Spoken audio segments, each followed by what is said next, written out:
Halo pemirsa Kitab Mawas Diri. Dalam video kali ini, saya akan membawakan sebuah pembahasan yang berjudul Manunggaling Sejatining Urip Syekh Siti Jenar di bagian ke-8. Semoga pembahasan ini dapat menjadi pengetahuan untuk kita semua. Tanpa berlama-lama lagi, langsung saja kita ke pembahasannya. Bagus, ujar Loro Kempol. Sekarang kesaktian saya telah bertambah. Mengapa tidak digunakan untuk kembali mengadakan penyerangan terhadap Kademangan Bintoro? Haruskah malam ini? Tanya Kebu Benongo. Tidakkah merasa lelah sepulang dari Padepokan? Tidak. Kempol, bukannya saya tidak percaya pada tendangan maut yang baru saja Andika miliki. Kebu Benowo mendekat. Cukupkah jumlah prajurit kita untuk menggempur Kademangan Bintoro? Benar. Jayodento meletakkan kedua tangannya di belakang. Meskipun Ki Gempol bisa mengalahkan Ki Sakawargi, tidak ada salahnya memperhitungkan jumlah kekuatan yang kita miliki. Sebenarnya ada taktik perang gelap. Maksud Andika? Loro Kempol menatap tajam.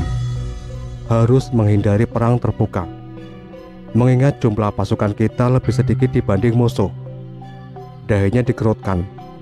Serangan kita harus bersifat memecah konsentrasi musuh, lantas menyerang, lalu menghilang. Terang Jayodento. Berhasilkah dengan cara demikian? Tanya Kebu Benowo. Tidak lebih baikkah jika kita menambah jumlah pasukan? Benar saja, menambah pasukan. Artinya, untuk sementara kita menghentikan penyerangan. Jadi saya tidak bisa mencoba ilmu baru dalam waktu dekat. Loro Kempol karu-karu kepala. Dewan Wali yang dipimpin Sunan Giri mulai memasuki istana Kerajaan Demak Bintoro. Mereka menginjakkan kakinya di atas karpet berwarna hijau, kiriman dari Baghdad. Di setiap sudut istana, para prajurit dengan tombak dan tameng di tangannya. Raden Patah sudah berada di atas singgasananya, perlahan bangkit menyambut kedatangan para wali. Pangeran Bayat serta para abdi kerajaan lainnya berdiri untuk menyelami. Hari itu tampaknya ada pertemuan penting antara Raden Patah dan Wali Songo. Selamat datang di Keraton Kanjeng Sunan. Raden Patah menyelami dan memeluk Sunan Giri. Lalu yang lainnya, silakan. Terima kasih atas sambutannya, Raden. Sunan Giri lalu duduk di atas kursi yang telah disediakan, diikuti oleh para wali yang menempati kursi yang telah disediakan. Rasanya sangat bahagia hati ini. Batin pun terasa tentram jika sudah bertemu dengan para wali yang terhormat. Raden Patah perlahan duduk kembali di atas singgasana kerajaannya. Para abdi pun mengikuti. Sudah sekian lama Kanjeng Sunan tidak menyempatkan diri memasuki istana yang megah ini. Tidaklah harus terlena dengan kemegahan istana, Raden, ujar Sunan Giri tersenyum tipis. Singgasana berlapis emas serta empuk terkadang menyebabkan kita untuk bermalas-malas. Saking nikmatnya kita dalam sehat dan istirahat, terkadang lupa pada tugas yang sesungguhnya. Bukankah kita mendapatkan kepercayaan dari rakyat demi kesejahteraannya, demi ketentramannya, demi ketenangannya, demi melayaninya? Alhamdulillah, Kanjeng. Raden Patah sekilas menyapu wajah Sunan Giri dengan tatapan matanya. Saya sudah berupaya menjalankannya sesuai dengan amanah dan ajaran Islam. Namun saya sebagai manusia terkadang terlena dibuatnya. Jika Raden terlena dengan kekuasaan dan kemegahan, hendaklah istighfar. Sunan Giri mengacungkan telunjuknya. Karena singgasana ini tidak abadi. Kekuasaan akan berakhir dengan ketidakkekuasaan. Kenikmatan dan kemewahan hanya bisa dikecap dalam sekejap. Semua itu diingatkan ketika diri kita tidak sempat untuk istirahat dan menikmati. Bahkan saat sakit mengusik kita, di situ tidak ada nikmat yang bisa dirasakan meski sekejap. Itu semua mengingatkan pada diri kita semua yang kita miliki akan ditinggalkan. Semua yang kita kuasai pada suatu saat akan menjauh. Bukankah kehidupan di dunia ini telah ditentukan batasnya? Seindah apapun dunia tetaplah fana. Semegah apapun dunia akan berkesudahan. Tidak ada bedanya saat kita merasakan lapar, bergegas mencari makanan. Setelah lapar tergantikan dengan kekenyangan, nikmat pun tidak ada lagi. Jika perut sudah terlalu kenyang, tidak mungkin meneruskan makan, meski masih terhidang beraneka kelezatan di atas meja. Raden Pata mengangguk-anggukkan kepala. Hanya sekejap, dan ada akhirnya. Bukankah datangnya rasa nikmat ketika kita merasakan lapar? Andai lapar itu berada pada tahapan Raden, tentu saja akan terobati, tinggal memanggil pelayan kerajaan. Tetapi jika rasa lapar menimpa rakyat miskin, bisakah terobati dalam sekejap? Tatap Sunan Giri. Ya, saya paham Kanjeng. Raden Pata menundukkan kepalanya. Dimas Bayat, masihkah di negeri ini ada rakyat yang kelaparan? Lalu tatapan matanya tertuju pada Pangeran Bayat. Menurut hamba, negeri ini sudah sangatlah makmur, Gusti. Pangeran Bayat mengacungkan sebahnya. Sangat tidak mungkin di negeri semakmur Demak Bintoro ada rakyat yang kelaparan. Benarkah Dimas? Hamba yakin, Gusti. Baguslah, jika tidak ada yang kelaparan. Raden Pata menundukkan kepala di hadapan Sunan Giri. Seandainya masih ada rakyat yang miskin dan kelaparan, sementara kita serba berkecukupan, tiadakah di akhirat nanti akan menuai kecaman dari Allah Subhanahu wa Ta'ala? Mungkin rakyat negeri Demak Bintoro, meskipun lapar, tidak akan banyak berbuat selain mengganjal perutnya dengan kesedihan, bisa juga dengan menangis. Desak Sunan Giri. Maafkan saya Kanjeng. Raden Pata perlahan mengangkat kepalanya.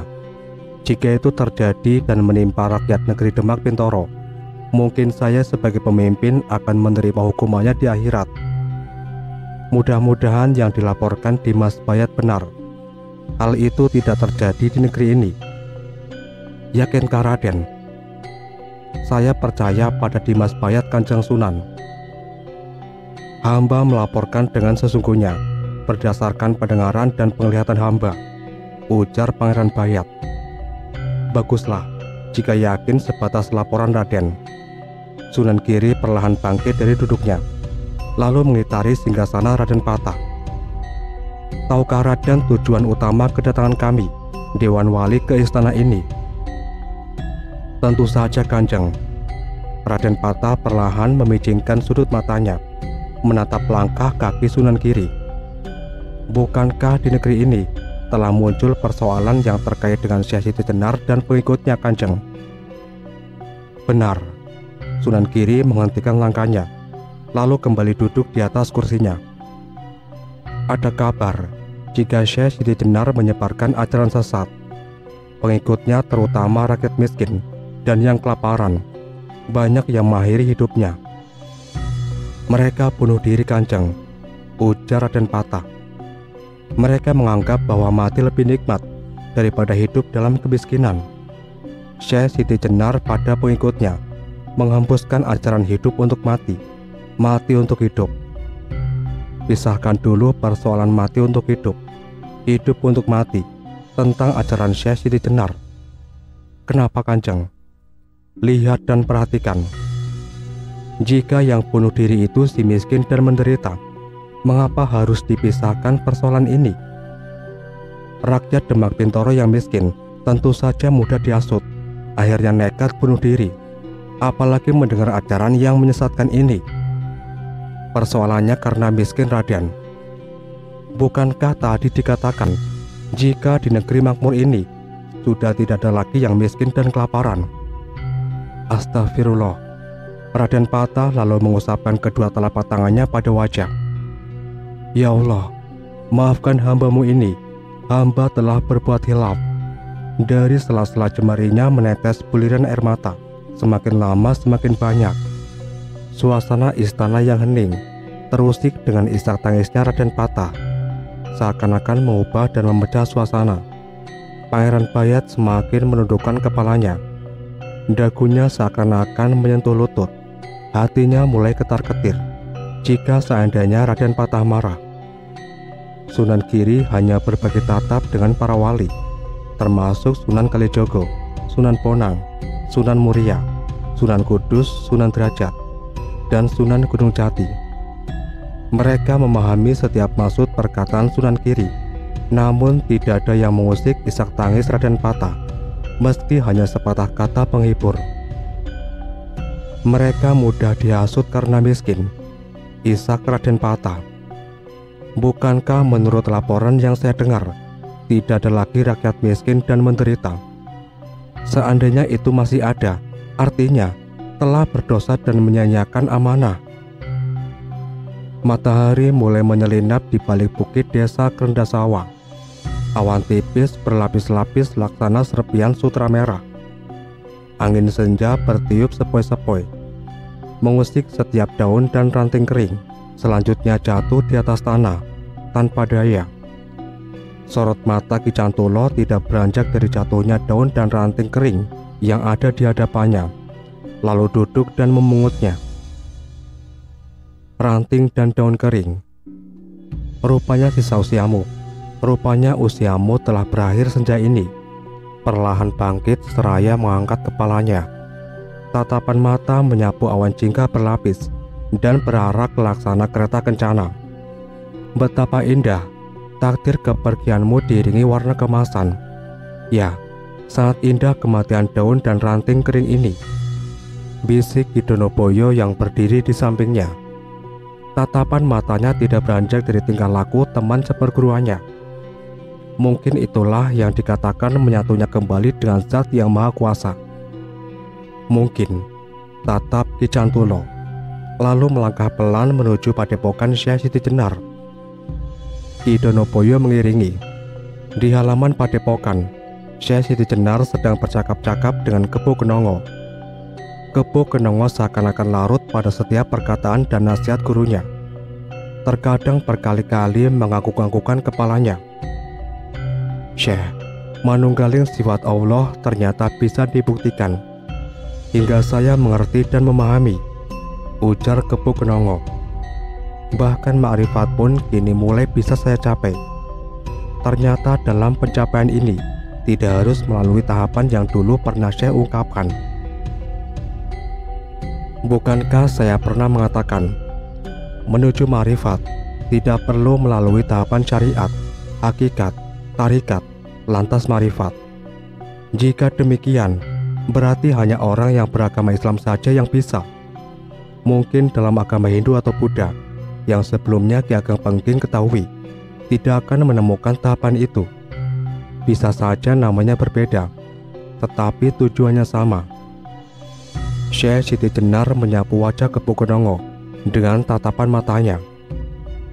Saya kira semua agama memiliki tujuan yang sama, yaitu untuk mencapai dan menggapai Zat yang Maha Kuasa. Yang membedakan semuanya hanyalah tata caranya, jalan, dan nama-nama proses pencapaiannya. Ya, Kepo Kenongo tersenyum. Pencapaian itulah yang memerlukan proses yang cukup lama dan panjang, hingga terkadang orang merasa putus asa.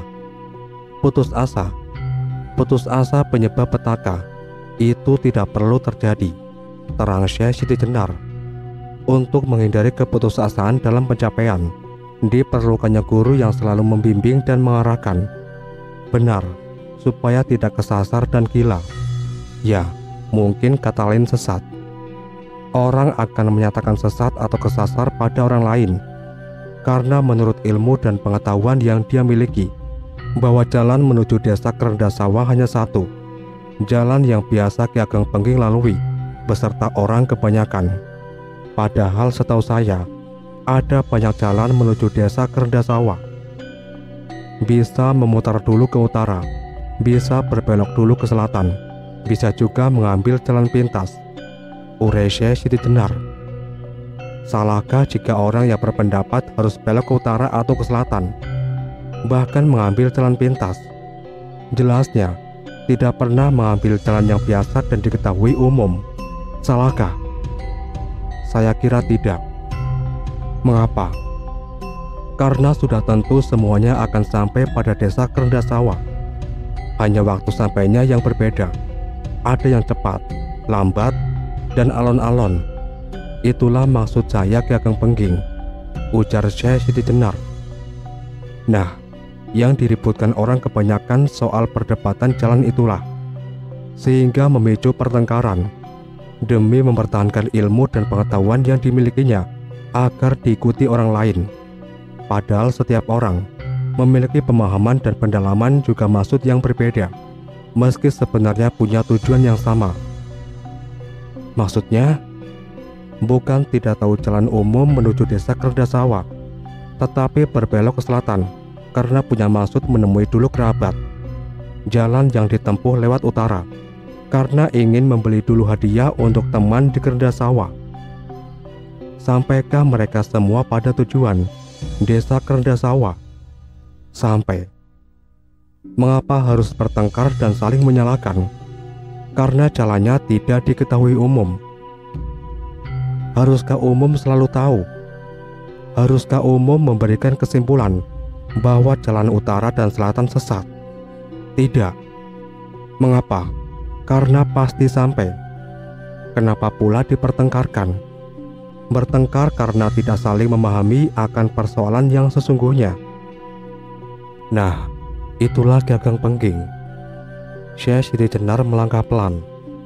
Makanya Islam mengajarkan, jika di antara kita terjadi perbedaan paham, sebaiknya dikembalikan pada Al-Quran dan Sunnah.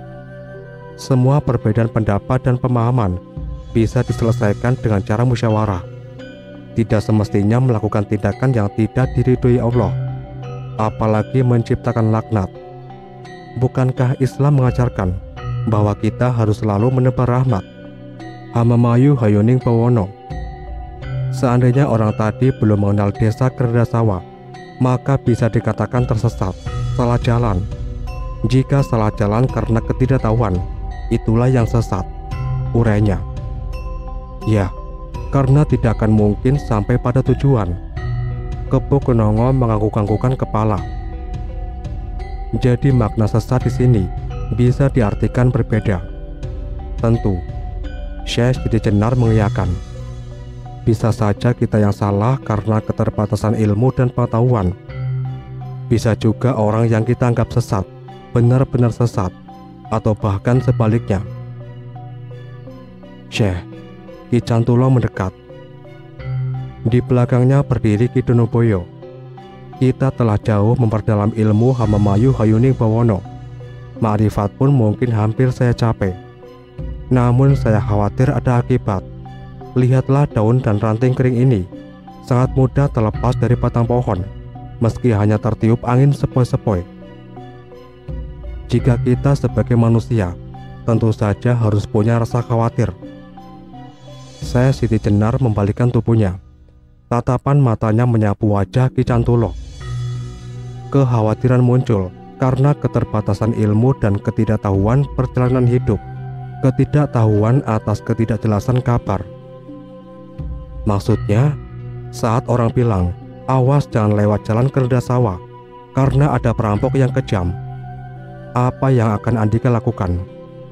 Saya akan menertawakan orang tadi, karena setahu saya, jalan menuju desa Kerendasawa aman. Karena Andika tahu betul, ujar Syekh Siti Jenar. Jadi sebaliknya, bagi orang yang belum mengenal Kerendasawa, tentu akan merasa khawatir mengenai kabar yang tidak jelas tadi. Bahkan ada yang menimbulkan rasa was-was. Ya, Ki Cantulo mengangguk. Mungkin karena keterbatasan ilmu saya yang menyebabkan khawatir dan takut. Sebenarnya, apa yang menjadi kekhawatiran Andika Ki Cantulo? Tanya Kepo Kenongo. Saya mendengar kabar ditangkapinya orang-orang yang menganut ajaran Syekh Siti Jenar. Jika tidak salah, Dewan Wali menganggap ajaran kita sesat. Ki Cantulo menundukkan kepala. Syekh, Kepo Kenongo menatap Syekh Siti Jenar Belum juga kering mulutnya ketika berbicara tentang sesat. Tidak perlu khawatir Ki Ageng Pengging. Lalu Syekh Siti Jenar memutar tatapan matanya. Lihatlah, daun kering dan ranting yang Ki Cantulo genggam. Jasad manusia, tahu banyak ranting dan daun kering. Jika sampai pada waktunya akan jatuh di atas tanah. Penyebabnya bisa karena tertiup angin sepoi-sepoi. Mungkin saja ditebas pemilik kebun. Bisa juga dimakan ulat atau binatang ternak lainnya. Itulah sebuah takdir. Kekhawatiran akan muncul karena tadi. Sejenak menghentikan perbincangan. Senja hening di padepokan Syekh Siti Jenar. Para muridnya seakan-akan tenggelam dan hanyut dalam keadaan. Angin semilir mengusik dedaunan dan jubah yang dikenakan Syekh Siti Jenar berkelebat. Saya ingat sabda alam yang pernah Syekh sampaikan. Ki Donoboyo mengerutkan dahinya. Mungkinkah pesan yang disampaikannya berlaku pada kita? Jika iya, meskipun kita mengambil tindakan, tatap Ki Cantulo. Tentu saja Ki Cantulo. Ki Donoboyo mendekat. Bukankah kita harus berusaha membela diri? Mungkin caranya berbeda dengan orang kebanyakan. Bukankah kita tidak mungkin menyerahkan diri pada hukuman sebelum melakukan pembelaan? Begitukah Syekh? Ki Cantulo menyapu wajah Syekh Siti Jenar dengan tatapan matanya. Saya tidak mengharuskan melawan takdir, ujar Syekh Siti Jenar. Berlakulah Andika sebagai manusia dengan keterbatasan ilmu dan ketidaktahuan. Maksudnya? Ki Cantulo, Ki Donoboyo, dan Kebo Kenongo mengerutkan dahinya. Sejauh mana Andika paham akan kejadian yang akan datang? Sebatas mana rasa khawatir yang muncul dalam jiwa? Berlakulah dalam keterbatasan yang membatasi semuanya. Sejenak berhenti. Bukankah tidak semua manusia memahami perjalanan hidupnya? Apa yang akan terjadi hari ini? Lantas hal apa yang besok hari akan menimpa kita? Akan bersedihkah? Bahagiakah? Manusia tidak bisa mempercepat, memperlambat, bahkan mundur dari kehendaknya. Hanya orang tertentu saja yang memahami akan perjalanan hidup, mengenal hal yang sebelumnya atau akan Anda dapati. Urai Syekh Siti Jenar. Saya belum terlalu paham maksudnya. Ki Donoboyo memijit-mijit keningnya. Saya menyadari akan keteledoran dan ketidaktahuan Kanjeng. Raden Pata menyeka air mata, sehingga timbul penyesalan yang teramat dalam. Tidak cukup dengan sebuah kata dan kalimat penyesalan Raden, ujar Sunan Giri. Seandainya kita berdosa kepada Allah, maka bisa ditebus dengan taubatan nasuha. Setelah itu memperbaiki diri dan tidak berbuat kembali. Tetapi bersalah kepada rakyat, meminta maaf pun harus pada mereka. Bukankah rakyat negeri Demak Bintoro ini sangat banyak Kanjeng? Meminta maaf pada rakyat tidak cukup dengan perkataan dan ucapan. Berkeliling menemui penduduk negeri, Sunan Kalijaga berhenti sejenak. Berubahlah keadaan negara hingga tidak ada lagi rakyat kelaparan. Meski miskin itu ada karena sunatullah. Berupayalah Raden sebagai seorang pemimpin mengubah keadaan negara. Seorang pemimpin tidak saja bertanggung jawab di dunia, tetapi di akhirat juga. Di dunia bisa jumawa, di dunia bisa sewenang-wenang, di dunia bisa teledor, khilaf. Sudah menjadi kewajiban kami para wali mengingatkan Umaro agar tidak terjerumus di dunia dan akhirat. Saya sangat menyadari semuanya Kanjeng. Raden Pata semakin menunduk. Haruskah saya mundur untuk menebus semua kesalahan ini? Mana mungkin bisa merubah keadaan jika mundur? Balikkan telapak tangan, berbuatlah yang terbaik untuk rakyat. Terang Sunan Giri. Berbuat untuk rakyat berarti berbuat untuk diri sendiri, negara, agama, dan keluarga. Baiklah Kanjeng, saya akan berupaya sekuat tenaga seperti yang Kanjeng Sunan Giri sarankan. Meski saya harus jatuh miskin, itu hanyalah ukuran dunia dan bentuk tanggung jawab pada rakyat. Raden Pata menatap Pangeran Bayat. Dimas, bantulah mereka yang kelaparan. Berbuatlah untuk mensejahterakan rakyat. Tebuslah kesalahan kita. Kakang tidak ingin mendengar kabar ada rakyat yang masih kelaparan, bunuh diri karena miskin. Berbuatlah. Kakang pun akan berbuat dengan tangan ini yang telah berlumur dosa karena bodoh dan khilaf. Raden, Sunan Giri perlahan duduk di atas kursi. Ada persoalan yang lebih penting ketimbang rasa lapar dan kemiskinan. Persoalan apa, Kanjeng? Tatap Raden Patah. Bukankah miskin dan lapar yang bisa memicu orang berbuat nekat? Merampas hak orang lain, merampok, mungkin juga bunuh diri. Benar, Raden. Seakan-akan persoalan perutlah yang terpenting dalam kehidupan ini.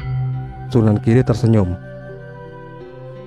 Jarang sekali orang melakukan penyelidikan lebih mendalam. Maksud Kanjeng, mengapa orang miskin bunuh diri?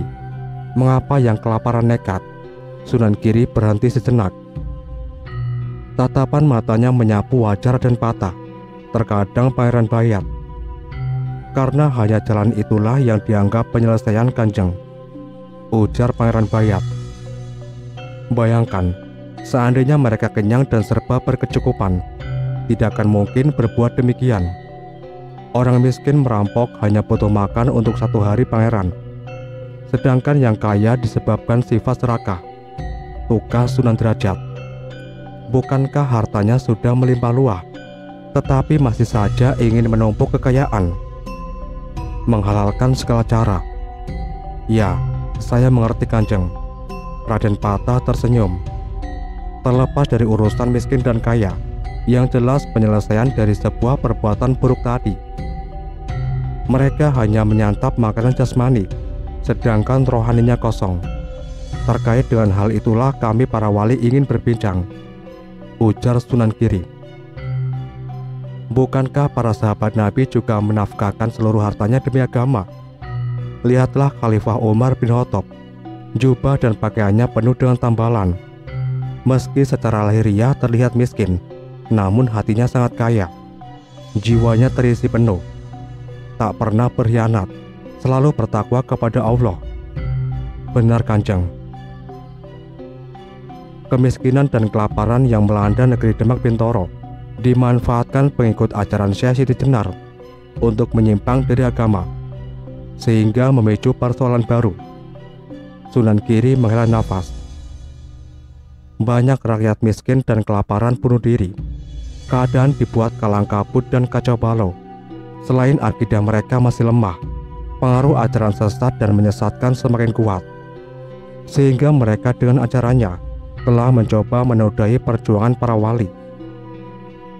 Gusti, menurut hemat hamba, tersebarnya ajaran sesat Syekh Siti Jenar terkait pula dengan persoalan politik, timpal Pangeran Bayat. Bukankah Ki Ageng Pengging selain murid juga sangat dekat dengan Syekh Siti Jenar? Di samping masih keturunan Majapahit, mungkin dia punya anggapan memiliki hak yang sama untuk meraih tahta. Tidakkah sebaiknya persoalan politik dipisahkan dulu? Maaf, Kanjeng Sunan Kalijaga, rasanya ini telah sulit untuk dipilah. Ditebarnya kekacauan dengan isu agama sangat erat dengan muatan politik. Dimas Bayat, untuk menjernihkan persoalan ini, saya sependapat dengan Kanjeng Sunan Kalijaga, tatap Raden Patah. Tetapi seandainya belum pernah atau tidak pernah terjadi pemberontakan di Kademangan Bintoro, bukankah dugaan saya telah terjadi, Gusti?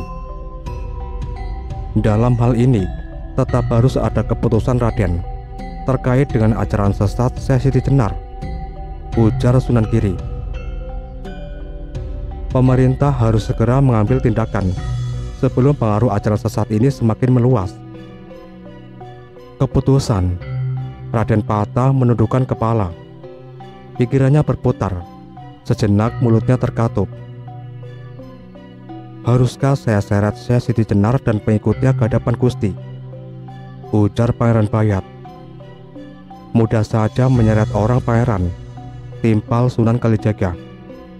Apakah tidak alangkah lebih baiknya mengutus orang dulu ke padepokan Syekh Siti Jenar di desa Kerendasawa? Untuk apa Kanjeng?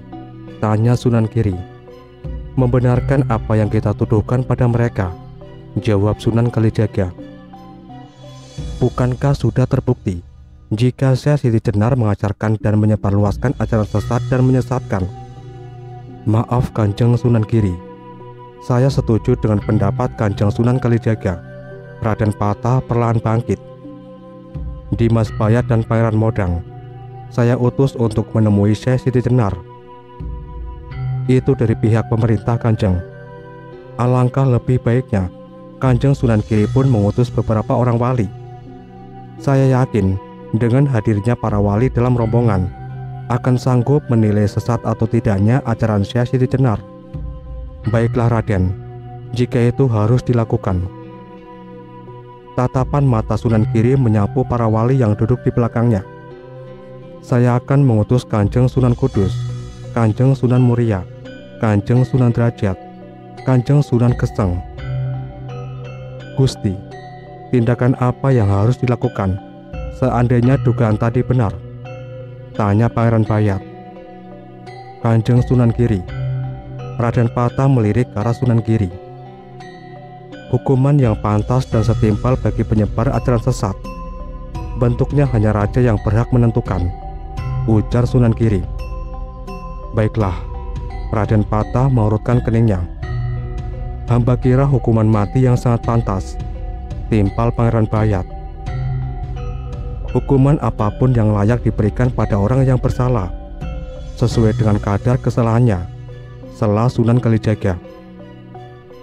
Saya kira belumlah saatnya kali ini untuk membahas dan memutuskan sebuah bentuk hukuman sebelum ada kejelasan serta pembuktian. Iya Kanjeng. Raden Patah menganggukkan kepala. Datangilah dulu. Jika terbukti bawa ke pusat kota Demak Bintoro, barulah kita menjatuhkan hukuman, lalu menatap pada para utusan yang ditugaskan ke desa Kerendasawa. Sore itu matahari tertutup mega hitam berlapis-lapis. Seakan-akan tatapan matanya yang bersinar sengaja dihalangi untuk menatap padepokan Syekh Siti Jenar. Angin bertiup sangat kencang. Mega pekat membumbung dan berputar-putar semakin cepat. Lihat, pertanda alam. Ki Donoboyo yang berada di halaman padepokan bangkit dari duduknya.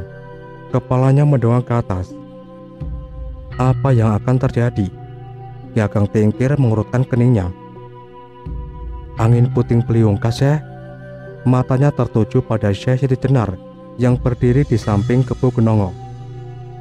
Pernahkah kita merusak alam, menebang pohon sembarangan, membabat batu pada seenaknya? Tatap Syekh Siti Jenar. Tidak, bahkan sebaliknya, kita memakmurkan bumi Syekh.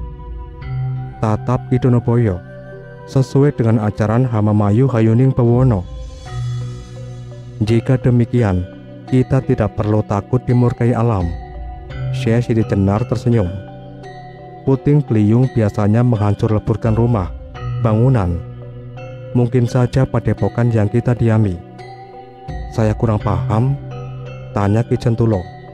Apa kaitannya dengan memakmurkan bumi? Bukankah beberapa waktu lalu saya pernah menjelaskan Hamamayu Hayuning Bawono? Yang kita bicarakan pada waktu itu pertautan jiwa dengan alam Syekh. Kerut Ki Jentulo. Sabda alam. Tetapi tadi Syekh mengatakan mungkin saja puting beliung bisa menghancurkan padepokan kita. Mengapa? Mungkin di sini bukan berarti akan terjadi atau tidak sama sekali, bahkan bisa saja terjadi, ujar Syekh Siti Jenar. Namun mungkin di sini saya tegaskan, kemarahan alam sedahsyat apapun tidak akan pernah menyentuh padepokan kita. Termasuk puting beliung, tanya Ki Jentulo. Meskipun rumah penduduk di sekitar desa Kerendasawa porak-poranda. Benar, justru akan saya usahakan agar enyah dari desa Kerendasawa. Mengapa Syekh? Bukankah saya sedang menjelaskan hal yang terkait dengan ilmu Hamamayu Hayuning Bawono? Ki Jentulo dan yang lainnya hanya mengerutkan kening. Rasanya saya belum paham. Memakmurkan bumi. Kebo Kenongo berujar pelan. Saya kira bencana akan datang jika bumi dirusak. Penduduk desa Kerdasawa akan kekeringan dan kekurangan air pada musim panas. Seandainya pohon-pohon besar yang berada di sekitar hutannya ditebang habis, mungkin saja akan terjadi longsor, bahkan bencana lainnya. Lalu menatap gurunya. Ya, itu sebuah contoh kecil, ujar Syekh Siti Jenar. Seandainya kita telah mengamalkan ilmu Hamamayu Hayuning Bawono, memakmurkan bumi, tidak akan pernah kita dimurkai alam atau hidup dalam kesusahan. Maksudnya, Ki Donopoyo mengurutkan dahinya. Alam sebenarnya akan memberikan imbalan pada kita seandainya kita ikut memakmurkan dan memeliharanya. Syekh Siti Jenar perlahan melangkah. Lihatlah pohon jambu batu yang ditanam Ki Cantulo itu. Bukankah Ki Cantulo memelihara jambu ini sejak kecil, menanamnya, merawatnya, hingga menghasilkan buah? Ya, saya baru mengerti, Syekh. Ki Cantulo mengangguk-anggukan kepala. Benar sekali, dengan perawatan dan pemeliharaan saya, hingga jambu ini memberikan imbalan pada saya yang berupa makanan, yaitu buah jambu. Saya bisa menikmatinya dan memakannya. Saya baru ingat ketika jambu ini berupa bibit. Ya, mengerti. Itu salah satu contoh di mana kita memakmurkan alam, maka alam akan memberi imbalan. Lihatlah para petani dengan jerih payahnya menanam padi. Lihat pula para petani membuat pematang sawah, menciptakan saluran air dengan teratur, dan memeliharanya. Sebaliknya, rusaklah pohon jambu tadi, tebas dan biarkan merana. Biarkan pula padi di sawah tidak harus dirawat dan diberi pupuk. Biarkan pula saluran air dipenuhi sampah. Apa yang akan terjadi? Memeliharakah pada kita? Murkakah mereka? Tentu saja murka, Syekh. Saya paham. Ki Cantulo mengangguk-anggukan kepala. Namun selain itu tadi, Syekh bisa mengenyahkan angin puting beliung agar enyah dari Kerdasawa. Bukankah Andika pernah mendengar Kanjeng Nabi Musa membelah lautan, lantas menjinakkan air laut, sehingga dengan sebilah tongkat kayunya bisa menyeberangi lautan yang terbelah. Lantas Kanjeng Nabi Sulaiman menundukkan angin kencang. Bukankah itu mukjizat, Syekh? Tatap Ki Cantulo. Ya, tetapi manusia semacam kita, apakah tidak berhak mendapatkannya seandainya Allah menghendaki? Hanya namanya saja bukan mukjizat. Tentu saja. Sampai di sini dulu pembahasan kita kali ini. Nantikan kelanjutan pembahasan ini di video berikutnya. Tetap di channel Kitab Mawas Diri.